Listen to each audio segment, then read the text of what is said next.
Hello! Hello! చెప్పండి madam. చెప్పండి. ఆ! గుడ్ ఆఫ్టర్‌నూన్ అండి. నా పేరు కల్పన. ఓకే. మాట్లాడండి. కల్పన గారు చెప్పండి. అడగండి. నేను ఆల్రెడీ సార్‌కి 3 కౌన్సిలింగ్ 2 సెషన్స్‌కొచ్చానండి. ఓకే. నాకు రిలేషన్‌షిప్ అనే ప్రాబ్లమ్ ఉందని సార్ చెప్పారు. హ్మ్. అందుకు నేను వేరే సైకాలజిస్ట్ దగ్గరికెళ్ళాను. నాకు విషయమంతా సార్‌కి తెలుసు. హ్మ్. అయితే 2 సెషన్స్ నేను వేరే కారణాల చేత వేరే దగ్గరికి రావాల్సొచ్చి తర్వాత సెషన్స్ తీసుకోవడం నాకు కుదరలేదు. హ్మ్. అయితే గ్యాప్‌లో ఏమైందంటే మేడం సైకాలజిస్ట్ కాదని మాకు హుహు. మాట్లాడి మా హస్బెండ్‌కేమో కాల్ చేసి హ్మ్. మొత్తం రివర్స్‌లో చెప్పాడనమాట. హ్మ్. ఆమెకు ఇంట్లో పెళ్లి ఇష్టం లేదు, అది ఇష్టం లేదు అని చెప్పేసి ఆయన మనిషి మొత్తం మాట్లాడతాడు ఇప్పుడు. హ్మ్. ఓకే. అట్లా ఎలా తీసుకుంటారో నాకు అర్థం కావట్లేదు. ఆయనకి నా మీద డౌట్ ఉంది. నన్ను నమ్మట్లేదు. హ్మ్. నాకు అయిష్టంగా ఉంటున్నాడు. నేను దాన్ని ఎలా ప్రూవ్ చేసుకోవాలని నాకు అర్థం కావట్లేదు. ఓకే అండి. ఒక్కసారి సార్ ఏమన్నా సజెషన్ ఇస్తారని కాల్ చేశాను.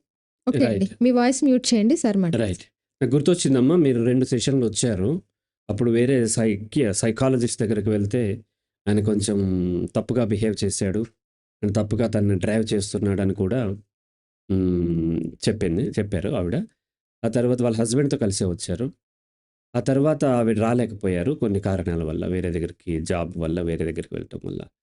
సో, ఇప్పుడు అతను మీ హస్బెండ్‌కి అలా చేసినప్పుడు ఇది సామాజికమైన సమస్య అవుతది.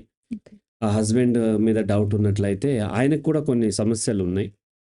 ఆయన ఒకసారి కూర్చొని మాట్లాడండి. లేదంటే ఎవరన్నా మీడియేటర్‌తో మాట్లాడండి. ఇంకా ఎక్కువ ఇబ్బంది పెట్టినట్లయితే ఈ వుమెన్ ప్రొటెక్షన్ సెల్ లాంటివుంటవి. మహిళా కమిషను, వుమెన్ ప్రొటెక్షన్ సెల్ వాళ్ళని అప్రోచ్ అయినట్లయితే వాళ్ళేం చేస్తారంటే మీ హస్బెండ్‌ని పిలిసి మాట్లాడతారు. ఒకవేళ మీకు, ఆయనకి ఎవరికి కౌన్సెలింగ్ అయినా వాళ్ళు కౌన్సెలింగ్ ఇస్తారు. ఒకవేళ అదర్ కౌన్సిలర్ దగ్గరికి కావాలంటే పంపిస్తారు.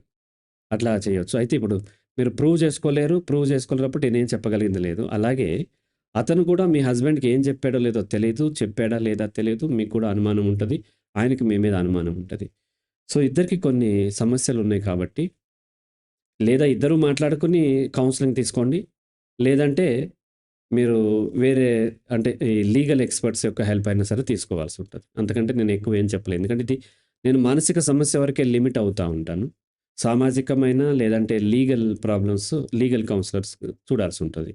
రైట్ అమ్మా? ఇంకేమన్నా అడుగుతారా? హలో!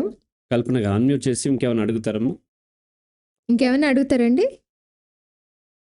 ఇంకా అదే మేడం అంటే అతను ఎలా ఉన్నాడంటే వెళ్ళిన సైకాలజిస్ట్ సిటీలో పేరుంది. చాలా మంది తెలుసంట తనకి డిపార్ట్మెంట్‌లో. అంటే నాకిప్పుడు అయినట్టే మేడం వేరే వాళ్ళకి అయిందని తెలిసింది. నాతో ఎలాగైతే వాడు బిహేవ్ చేసాడో. అతను యాక్చువల్‌గా సైకాలజిస్ట్ ప్రాక్టీస్ చేయట్లేదు. అతను వైన్ షాప్ ఏదో నడుపుకుంటున్నాడు. సైకాలజీ కూడా చదివానని చెప్పాడు.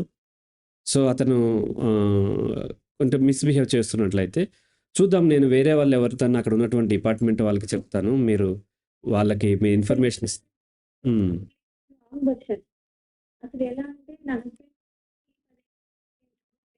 నేనిప్పుడు నా ఫోన్ చెక్ చేయడం గానీ, నాతో అట్లా మాట్లాడడం గానీ, అసలు ఈ నెల నుంచి లేనిదంతా ఇప్పుడు నా హస్బెండే చెప్పాడు. ఆయన అలా చెప్పాడు. నేను నమ్మలేదు అని చెప్పి మనసులో క్లారిటీ అవుతుందని నాకు తెలుసు. రైట్. రైట్. సో, నేను చూస్తాను వేరే ఆప్షన్స్ ఏమైనా ఉన్నాయా? నేను ఎవరైనా ఫీమేల్ కౌన్సిలర్స్ ఉంటారు. అలాగే ఈ మహిళా సంఘాలు ఉంటాయి. అక్కడ దగ్గరలో ఉన్న వాళ్ళు ఎవరినైనా నేను చెప్పి చూస్తాను. వాళ్ళు మిమ్మల్ని కాంటాక్ట్ చేసేలాగా చూస్తాను. కాంటాక్ట్ చేసిన తర్వాత మీరు వాళ్ళతో కంప్లీట్‌గా విషయం షేర్ చేస్తే వాళ్ళేమన్నా ఫర్దర్ స్టడీ చేసి అతని మీద అంటే యాక్షన్ తీసుకోవటమో, లేకపోతే మీ హస్బెండ్‌కి కౌన్సెలింగ్ ఇవ్వటమో ఏదో ఒకటి చేస్తారు. రైట్ అమ్మా? రైట్. రైట్. ఇంకో క్వెషన్ ఏంటంటే హ్మ్.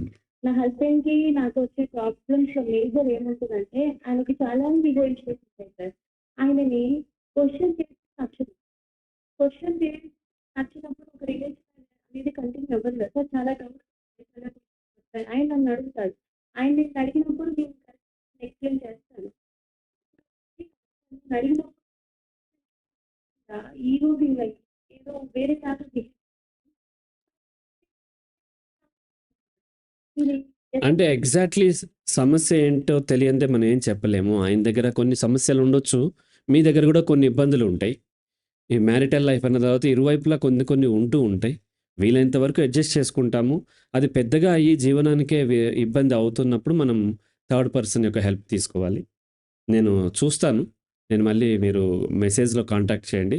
అదర్ వేస్ ఏమున్నాయనేది నేను చెక్ చేసి చూస్తాను. ఓకేనమ్మా? ఓకే. ఓకే. రైట్. రైట్.